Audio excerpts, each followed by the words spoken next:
If you keep witnessing hate from the highest office in the land, if you feel like there's something shifting in the culture but you can't quite name it, if you don't always trust what you see on the news, not because you're irrational, but because things feel so unsettled, you're not crazy, you're paying attention. Tonight's episode isn't about political opinions, it's about imagery. Because imagery isn't neutral. Imagery shapes how people are treated. And the most dangerous imagery always comes from power. My name is Breezy, and this is America No Filter, with my co-host, Des the Diva. Des the Diva, and we have a very special guest. We have John Llewellyn, a former professor of mine from Wake Forest University, still at Wake Forest, correct? Absolutely. Absolutely. So I just want to talk a little bit about Professor Llewellyn. When I was in undergrad all those years ago, we don't have to say how long ago that was, but I remember taking one of his communications courses, and it was on propaganda.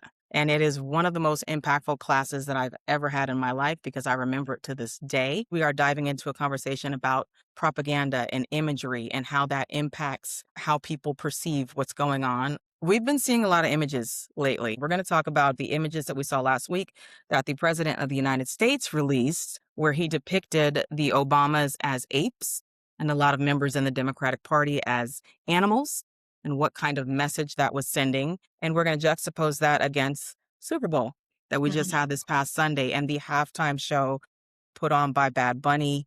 And we're going to talk about those images and how they shape different narratives and how they inform how people are impacted by what's going on in the world today. So I think my very first question that we're going to start off with is, what is propaganda, Professor? Well, I double checked the internet and my memory. Essentially, it's either false or misleading information that's intended to advance a point of view, but it's done, if you will, sort of underhandedly as opposed to propositionally with argument or evidence. So it's using words and images, music, parades. I mean, there are all sorts of ways to convey who are the good people and who are the bad people in terms of the person creating the message. Absolutely. And so propaganda is designed to, put a happy face on some people who, as we're probably going to determine tonight, don't deserve it, and disparage or critique people who don't deserve it either, or certainly don't deserve it in the way that it's being shown with misleading words or misleading images. One of the things that stood out to me when I was looking up information about propaganda is that it is emotion driven. So it's meant to make you feel something instead of you coming from a place of logic or fact, as you were talking about. You are just driven, you're primarily driven by emotion first. And that's the thing that gets you. So how do you feel about that particular thing? Because emotion can get people to act, I think, in ways that logic doesn't always tap in for some people. Let's go to the thoughts on what you saw this week, Des, with the president and what you thought about that. I feel like I think we should be past that depiction of Black people at this point. I think we should be past calling Black people monkeys and apes. And it was heartbreaking to see the leader of our country outwardly saying that this is how he views us. Because he wasn't just speaking about Obama. This is how he views us. And that was heartbreaking for me. The other message when it comes from that kind of place of power is it gives other people permission to behave in the same way, right? Absolutely. Because, gosh, there was a time in my life where you could quote the president and that was like a credible source. Mm-hmm. Yeah. Those times are gone. Bingo. Well, You and I know? think at the heart of all of this is a concept that I focus one of my classes on, and it's called legitimacy. Does the person holding the power act in ways that assure you that the power is in safe hands? And if the answer is yes, then you deem that person to be legitimate. And if it isn't, then you have to think twice. And you, frankly, you get some of the feelings that the events we're talking about have generated as people go, wait a minute, I believe this person really did that, but I'm not impressed. To have a sitting president do that about a former president. I mean, obviously, I've never seen anything like that before.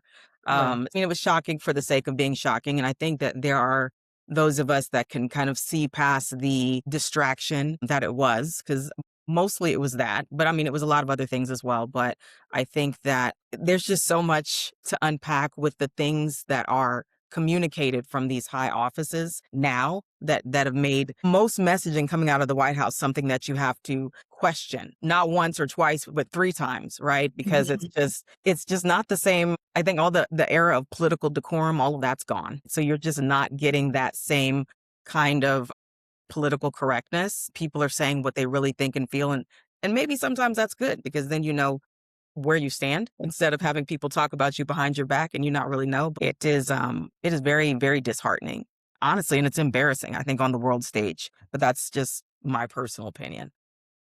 I agree. It's very embarrassing, especially because we can't take anything any of them say seriously. It's not just him, it's his whole administration. So it is extremely embarrassing and unsafe. That's the thing with words and propaganda. They have power. They have the power to sway large groups of people into action. And I think one of the things that stood out to me in professor's class, we had a project where he wanted us to try to persuade people, try to use some propaganda to get people to side with us on a specific argument. And I remember having classmates doing things like truth.com, which, I mean, some of you guys might have to look that up. I don't even know if it exists anymore, right? And then another group I remember doing Got Milk. And I remember when we sat down and we told the professor what we wanted to do, he immediately was like, you guys are going last because normally I'm a devil's advocate and I'm not going to have to do that with you guys. And so what we did is we compared George Bush's pro-war speeches after September 11th with Adolf Hitler's pro-war speeches Mm. before the World War. And we drew a parallel with very, some similarities in speech. Because one of the things that, people may not want to admit is that Hitler was an orator. He was a good speaker. He was able to Mhm. persuade For sure. amounts of people. I don't like his message, but he delivered it in a way that a lot of people were receptive. And I think that what we see right now is we see somebody trying to emulate a lot of that. And I Poorly. thought I would see that in my lifetime, that's for sure. He's doing a poor job because he doesn't have that certain, way of speaking that Hitler had. The Trump's messages come out as if a third grader wrote them, and people are still following him, and I think that's what has me shocked about the whole thing. Yeah, well, Well, what it is one of the running jokes in the discipline is the current administration is not one in which we're going to have to worry about much plagiarism in the future because well, it is both. I mean, to do professor speak, it's sui generis. It's its own thing, and it is perplexing for people who are looking for conventional moral kinds of appeals, and it makes you wonder about how people decide, what sort of leadership they want. But we're all getting a tutorial now, and there'll be a series of elections in which people have the opportunity to rethink if they choose. well, we hope. Well, yeah, indeed. Until we know, hope is Right. what Yeah, we've got. we hope there will be elections. One of the other things that I keep hearing right now is that we're living in times that are unprecedented. And I know Des and I talked about that a little bit the other week, and I find that baffling. And so let's talk about word choice and how important that is. Because do you think the times that we're living in, are there any precedents that you could think of historically for what we're going through right now? Well, I mean, I think it's in our lived experience, it certainly seems to be unique. And Hmm. yet, in our conversation just to this point, there have been some historical touchstones. Famously, Harry Truman used to say, there's only the history you don't know. And Hmm. so I think there are precedents for what we're seeing now, but and this is not meant to cast aspersions, but Hmm. between journalists and historians, there are very few people who are connecting the dots. And essentially, you have to make an argument for the precedent because Hmm. much of the behavior is so overtly outrageous that you just stop and say, can I really believe what I'm hearing or what I'm seeing? But in other times and places, there have been people who have done their own, generationally appropriate version of that. So there probably is precedent of a sort, if you Hmm. look at it in the right light, Right. but it isn't. We aren't, for the most part, talking about it because much of what we know is we're historically myopic. I mean, Yeah. Well, I mean, we're in a country right now that doesn't want to talk about history. We want Mhm. to erase the history, and I think that that's part of the problem because people don't know what has happened before, so they're not gonna see it coming ahead. Now, there are some of us that definitely know, and I think that when I'm hearing people say that this is unprecedented, I think that some of what's happening is unprecedented for certain communities, but it's not Mhm. unprecedented for everyone. Like, as a member of the Black community, there's precedent all over the place. You can go Mhm. to the civil rights movement, you can go to, the Black Lives Matter movement, you can go to, the things that happened in Jim Crow, and I mean, you can go all the way back and see these same kind of actions living again. And so for us, this is a pattern recognition moment because we're like, oh, we're back to this. But I think it's unprecedented in the fact that there is a wider population that is now kind of waking up to That realities that many of us have had to face, I mean, since we were born. So I think that for me, go ahead, I Des. don't think it's just some of us that know. We all know. It's just some of us that wanna be honest about it because there are some they know, that's why they don't want us to repeat it. They select what part of history they want us to keep. We're supposed to never forget 9/11, but don't speak about slavery. So they know. I mean, in my opinion. Yeah. Or you remember Kent State, but you don't remember Orangeburg. I Absolutely. mean, But I Exactly. mean, that's there's also, a narratives, what stories get told, what stories get pushed, what stories get elevated, what stories get buried. All of that is shaping the narrative. I mean, we talked about Keith Porter last week, Keith Porter Yes. Jr., who was killed by an off-duty ICE agent. But there wasn't a lot of speak about that. And even in these hearings where they're talking about ICE agents, killing citizens, they never mention him. Never. And I'm just like, well, but, when things happened with Renee Good, everybody knew about it the same day. It was international news. And so there are stories that get elevated and pushed, and then others that do not. But when we see those stories, and I think those stories are important, all of the stories are important, and it Mhm. shouldn't be happening to anyone. But I think living as a Black woman in this country, when I see that, I see echoes of that through George Floyd and Breonna Taylor and Sandra Bland and all of these other people who have had these interactions with law enforcement, whether state or federal, and they've lost their lives as a result and Mhm. unjustly. So it's all been unjust, but I think now it's starting to spill over to communities that thought maybe they weren't going to be impacted by some Mhm. of the choices and some of the votes that were made, right? So some of those people that thought, yeah, I'm okay with it for them, well, they're now them. So they're they're Exactly. they're now in the same boat and now it's like, well, wait a minute. Now this is not okay. yeah. But to be real, it was never okay. Well, if you look at the history of the Tulsa Race Massacre or Wilmington, 1898, uh, those moments in history were buried for 75 years. I mean, Mhm. they were coups, they were revolts, and getting the story told, much less any concept of clarity or reparations or anything of that sort, it has been an uphill struggle. Oh, for sure. And that's that's as current as today's headlines in terms of selective myopia. Oh, for sure. The more I learned about, I mean, Rosewood and here I'm in the Atlanta area, so we have Oscarville. Now I have been to Lake Lanier and I did not get in the boat. I did not get on the water. Hey, you got nervous. Right. But I mean, that was even before I knew the history of it. Like I was just there, but I didn't get on the water while I was there. And then later I learned about the history that Oscarville was a thriving Black town that they flooded. They Mhm. either killed everyone or got rid of the rest of the people, ran them out of town, and then created this lake that people, vacation and enjoy summers on. They said the buildings are still under there. And I was like, Mhm. wow, that's but these are the stories that are not told, right? There are certain stories that are told. Even this is Black History Month. So we always hear growing up Martin Luther King, maybe a little sentence or two on Malcolm X, Mhm. and then that's kind of it. So even History in for in the little known telling of parts. those stories, there's only a handful of the stories being told even then. Well, and the history of Dr. King is that he was a lot more popular and palatable dead than alive. I mean, a lot Absolutely. of the praise came after they were Mhm. assured that they wouldn't have to deal with his reactions in the moment. Oh, for Mhm. sure. And that's a fact to this day. And I wouldn't be too surprised if in somebody's drawer somewhere in the White House is a plan for reversing the national holiday. Yeah, well, that wouldn't surprise me I either. mean, That would it's not surprise me at all. the time isn't right just yet, but I think we would like to imagine that it's unthinkable, but we're watching and seeing enough to know that there isn't much that's unthinkable. Not In anymore. if No.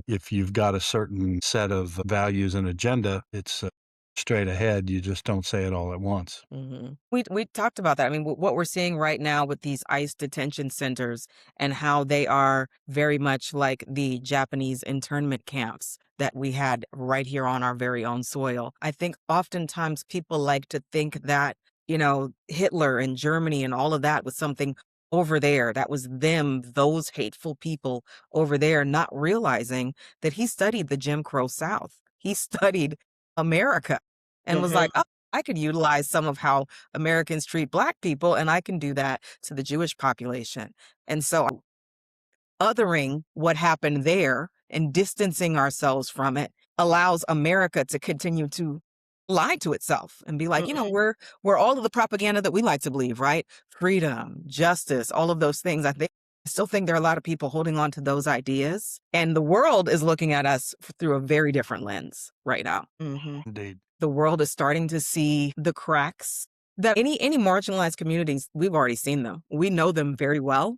You can tell the most about a society by the way it treats the people they consider the least about, because those people get to see the truth without any filter, essentially. What you can do if you were never checked and nobody cared about what you did. That's what they do, those populations. And I think now people are starting to see that about us. And that doesn't mean that that's who we all aspire to be. But in this moment, the people that are leading us, that's the direction that they want to go. And so I And think they kinda ripped off a mask. I think that in some ways the flip side of that is the Jeffrey Epstein business. Mm. I mean, you've got the persistent treatment of folks who are living in a structural disadvantage, and the Epstein story as it unfolds is going to be the obverse of that. Is Mhm. what is no rules except money rules? What world does that create? And Unchecked power. and that how that lands and what its effect on our political consciousness is going to be, frankly, is I think is a I mean, it's a horrible circumstance, but it's a fascinating opportunity for reframing Mm. because we've worshipped the uber rich and elected some of the uber rich, and maybe we're going to have to reconsider whether they're the exemplars we want for our society or not. Absolutely. Something that got pointed out to me, maybe last week. There was a content creator, a Black woman, and she was talking about Epstein. And I've seen, the more I see, the more I am absolutely disgusted. Horrified. Absolutely disgusted. But what she said was, she said, what we're seeing now coming out of these Epstein files was like a regular day during slavery. That hit me like a ton of bricks because I didn't connect those two, but the kinds of things that you can do when you're not accountable to anyone, we see how horrific that can be. And again, there's patterns, right? So these are people who are ultra wealthy, who don't feel like any laws apply to them. And so they literally do whatever they want. Well, when you used to own people, you could do whatever you wanted with them. And they Mhm. did. And a lot of it was some of the same stuff that we're seeing right now come out with all of these influential and powerful people that were surrounding Epstein and in his orbit, which is pretty scary, honestly. Mhm.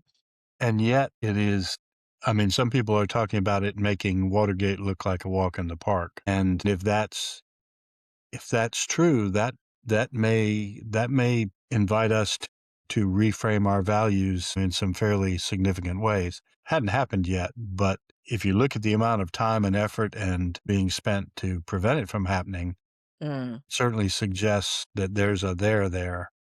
Oh, yeah. Finding the there and getting it into the public light, that's another struggle, and we'll see where that shakes out. But as much effort's being put into quashing this as has been put into it, I think gives you an indication of some people understand the scale and the scope of, Oh, of yeah. what may be at stake. As I say, where there's smoke, there's fire. And there Mhm. is a lot of smoke that they are trying to keep under wraps, even to the point where we have the FBI redacting information from from Congress so that they can't see it. And even though they were supposed to be able to see everything unredacted, except for the names of the victims and to protect the victims, and we're not protecting the victims. We have a attorney general who just sat in front of TV the other day, and I've never seen a supposed professional, somebody that's supposed to work in an office that is unbiased and for the people, behave in such a manner. It just was it's just I think America has fallen significantly. What we're seeing is a direct result of ignorance and hatred because this is insane. This is not what I thought the future would be like. This is what I thought the past was like, and we are going backwards. Mhm. No, we not. We're just out loud with it now. This is exactly how it always has been. We're just able to say it out loud now. I would say though, I think that it started again with words, right? With that phrase, "Make America Great Again." When I first heard that phrase back in, I don't know, whenever Yes. he started, 2014, 15, whenever he started campaigning, I was like, boy, that is a dog whistle. Because for Mhm. most of us, this is as good as it's ever been. So if you Yeah. want to go back, it's only going to get worse for a lot of people. And so I was like, okay. So I feel like there, word choices, right? Those things matter. Make it great again. So what you're saying there is there's something wrong with it now where, we are the most integrated of a society that we've ever been. Not perfect by any stretch, but you're saying this time is not good and we have to go backwards. And any of us going backwards, anybody that looks like me going backwards is worse. That's not better.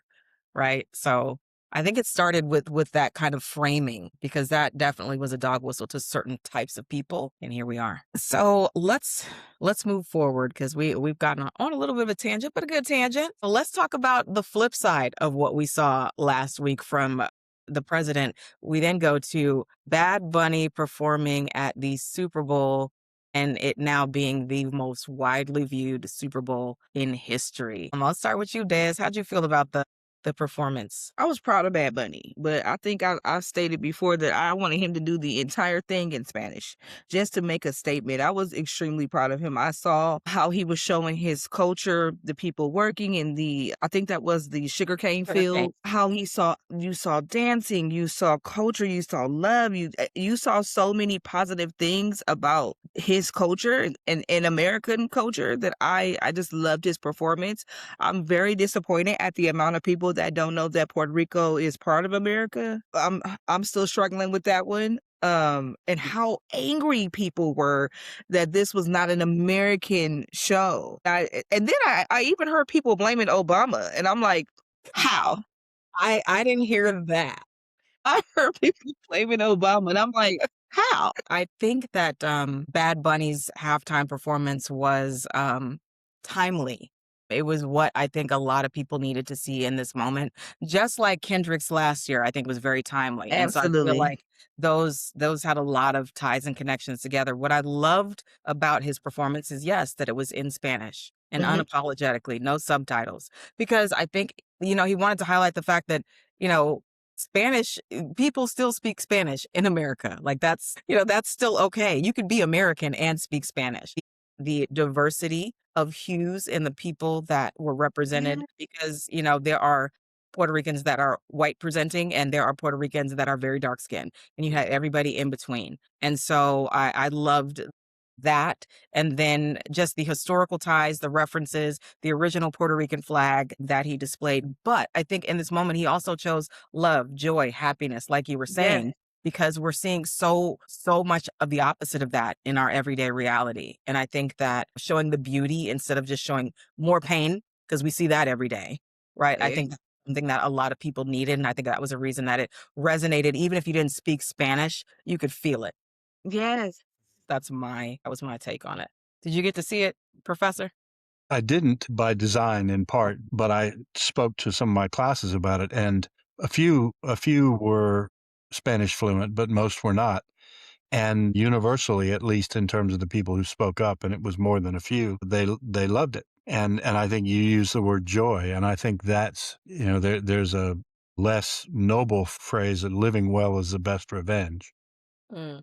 Mm. Beyond that, even the authenticity and the joyfulness of the presentation especially, well, you don't have to counterpose it to the Kid Rock business, but the Kid Rock business doesn't come off very well in contrast. And it was what it reminded me of, and the connection may seem a little weird, but not completely. The March of the Monks from Texas to D.C. How I got to many, see that. thousands of people showing up. There are lots of people who want to live in a joyful, accepting, positive world, and that certain powerful people are trying to say some very different things, in some ways only highlights the fact that most of us are reasonable, moderate, loving human beings who are just trying to get by and help other people, live their lives. All of the harsh talk and memes and one thing and another doesn't really doesn't really change that fact. The that display was such a powerful argument for. Mhm. I mean, it's back to Dr. King. Essentially, I'm going with love because hate is too heavy. Hate Mm, Absolutely. is too draining. Was to my mind, you know it was an instantiation of that whole phrase from Dr. King's philosophy, and just with a Spanish accent or Spanish text. Absolutely. Absolutely. But everybody got it, and the few people who didn't and who've been vociferous about it, they needed not to get it. I mean, that for their worldview to hang together, they had to find something to be miffed about. So they did it.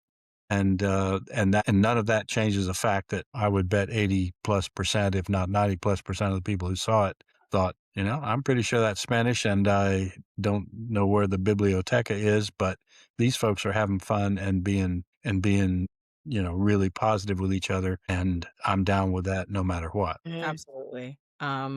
It does send a strong message. And I do believe he had something in the back that was essentially saying something like that love was stronger than hate mhm, as the message. And then I think the last thing that he said is essentially that we are here, right? And we're not going anywhere. I think that, a lot of people misunderstand that, Puerto Rico was Puerto Rico before it got colonized and before the Spanish came over and all of these different things. Like people have been here, people that are native and indigenous all over the Americas. And so to mhm, try to get rid of people that were already here before Mayflowers and all these things came, I mean, that to me that's a failure of us not knowing our history, right? And mhm, not really understanding and digesting the history of how any of this even came together. And so what I really loved was seeing people of all different backgrounds, and colors come together. And I think it gives that message of love and hope. And I think people need hope right now because if you turn on the TV every day, it looks pretty bleak. It looks pretty hopeless. I mean, it's like a toxic relationship, I think, if you're watching the news. And so to see something that was a direct contrast to that, I think was very necessary for a lot of people to see exactly in the same way that I felt about the Kendrick Lamar performance last year. Because it was like at a time that I know I needed to be lifted up. And I feel like it did that for me. So this was just another example of that, but in Espanol. So I thought it was impeccable. I loved it. How can the public become more in recognizing propaganda? Well, it seems to me looking at multiple sources is one good way, sort of triangulation. If one of the problems that we have in our modern lives is people pick their media outlet, and then their media outlet gives them the news in the way that they want it, and not necessarily straight up. So triangulation is one way. The other thing I would say is, if you're receiving a message, and the coin of the realm for a lot of this process is the generation of outrage. And if you feel your blood pressure going up after you've read a story or seen a message, one way to address that is to just slow down and say, wait a minute, why does this mean what it feels like it means to me? And is it possible that the person who made that message knows exactly where my hot buttons are and has found a way to invite me to short circuit my own brain and my own value system and just go immediately to being irrationally frustrated or angry or whatever it happens to be? Because there are a lot of people who are skillful at that, and knowing that you can be tricked, fooled, misled is the first step in saying, when you feel yourself headed down that path, saying, wait a minute, I was living my life, everything was good. I saw this news story, and now I'm wanting to move to Bolivia. What's that about? And just giving yourself time to entertain the possibility that somebody is jerking your chain. Mhm. and then to decide if you think that's true, to decide how you actually, in your clearest thinking, how you actually want to respond. Are those facts that have been stated true? And if so, what's reasonable for you to want to do about it, as opposed to just being the victim of an avalanche every time anybody, any of these folks who are interested in messing with you, anytime they send a message, it's intended to just sort of leap straight from your eyes to your spinal cord and you jump up and do something instead of stopping to say, is this true? Is this wise? Are there alternative explanations? Why would somebody tell me the story in this way? And Is there what an yeah, is there a reason they said it this way and not that way? what might their goal be? They're not just trying to inform me, they're trying to get me to vote a certain way or to buy a product or to be angry at somebody or whatever it's happened to be. Do I actually want to sign on for that? But that takes something called critical thinking, and that's not always something that people want to do these days. Gosh, I mean, I never thought I would live in a time where critical thinking was thought of as negative. Critical thinking is really pretty basic, but I think a lot of people opt out. They would much rather just be told what to think instead of exercising their brain and figuring things out. There's so many things that I've seen, and I'm like, guys, if you just did a quick little Google search, you could have found out that that wasn't true, but they're reacting when well, this one person on this one network that I watch on repeat all day long said this thing. And so they do, they react. But a quick little Google search, you could have fact checked and then figured out that that wasn't true. But when you're constantly being told that Mm, thinking for yourself isn't a good thing, being woke is bad, mm, and for us, being woke means to be aware of what's going on around you. So for me, like, how could that ever be, how could that ever be bad? Right. uh, But that word was taken and twisted into something perceptively negative to certain groups of the population. This is exactly what you want to be, though. You want to know what's going on. You want to have a consciousness about what's happening around you. That's actually not a bad thing unless you have a certain agenda. Why would you not want people to know what's really going on? exactly, exactly. They knew exactly what woke meant, and they spun it the way they needed to spin it so that we looked like we were crazy. Well, it's the same thing with critical race theory. I mean, there's a plain meaning that everybody who knows its history understands. I mean, the other word for woke is empathetic, kind of like most major religious figures people tend to follow is, in as much as you've done it under one of the least of these, my brethren, you've done it unto me. That's Mhm. that's that's woke. As a man that But knows some Bible verses. well, there's a Baptist or two lurking amongst the Episcopalians, and between the two of them, they got to me. Yeah, The I mean, that ability to take a positive attribute and pound it into a pejorative term is, I mean, the capacity to do that is a sad commentary on our moment in culture and on, our malleability and our failure to be aware of how our buttons get pushed. So it can absolutely. be undone because I think the response to the monks, I mean, the monks aren't saying woke, but you don't walk from Fort Worth for the heck of it. They Mhm. Absolutely. they they are demonstrating humility and kindness and outreach and things that I think there's a tremendous appetite for, even Absolutely. as some people are telling us, we are not that kind of people. I think the reality is very clearly we are, and that's Mhm. why that other point of view has to work so hard and, tweet at 2 in the morning and do all these other bizarre things to try to keep that sort of bad vibe animated in public discourse, even while most of us want something, very much better and very much more humane. I agree. And the reason that they want that is they want us to feel like there's no hope, right? They want us to feel like we are divided. They want us to feel like we don't have much in common when the opposite is true. As you know, I mean, Maya Angelou was a professor at Wake Forest, and she is famous for saying that we are more alike than we are unalike. And I remember hearing her say those words, right? And she was like, no matter where you travel around the world, the common the drives, the needs, the wants, all of those basic things about humanity are the same, even if your culture is different, right? Even if your language is different. And I got to see that growing up. My dad was in the army. So we traveled the world and I got to see that the thing that made me different from people in Kuwait or people in Panama or people in Korea was more language than anything else. I'm like, I don't understand what they're saying, but I understand how they feel. They're laughing and I understand when they're crying. Like all of those things are the same, right? But the language was the thing. It wasn't even to me because I was a child. It wasn't even that we looked different. I mean, we did, but I didn't care about that. It Yeah. was like, can I understand what you're saying? Can we convey messages in a way that we can both understand? And we could still do that, even though we didn't speak the same language. And so I think that is a prime example of how even Bad Bunny echoing that same thing. Everybody didn't speak Spanish, but you could still feel all of Mhm. those same emotions because you know what it's like to be around your family and to laugh and to love and to play and to dance and to do all of those things because those are very human experiences. Well, one of the things the rhetoricians point out is that all language is about congregation and segregation. Language is deployed to say who are we and who are they, who are the Hmm. good people and who are the bad people. And that, you boil that down, you get politics. And so every message is, I mean, it could be an invitation to love in the hands of people with less noble motives, can be an invitation to hate or to enslave or to kill or whatever. And it's up to us to figure out the difference and stake our claim on the right side of the ledger. Well, history will tell the tale, that's for sure.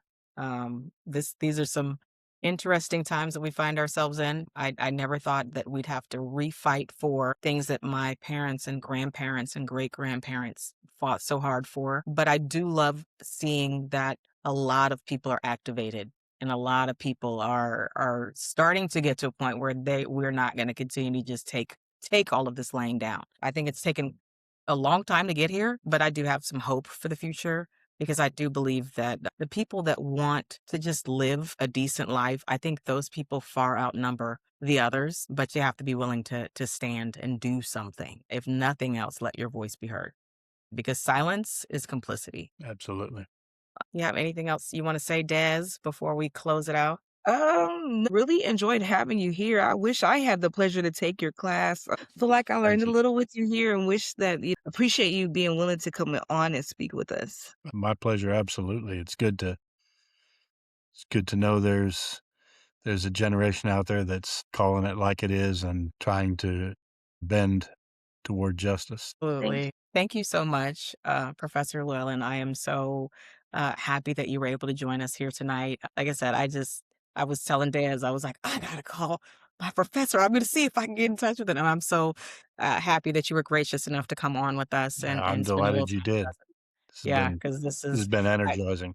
yeah, no, I want to continue to like build these bridges and show people how much that we are the same. We are all Yes. American, no matter our backgrounds, no matter where we grew up, north, south, east, west, whether we speak Spanish or English or something else. Like America is a melting pot, and I want to be a part of the forward momentum, and that's what America No Filter is about. So thank you for joining us. My pleasure.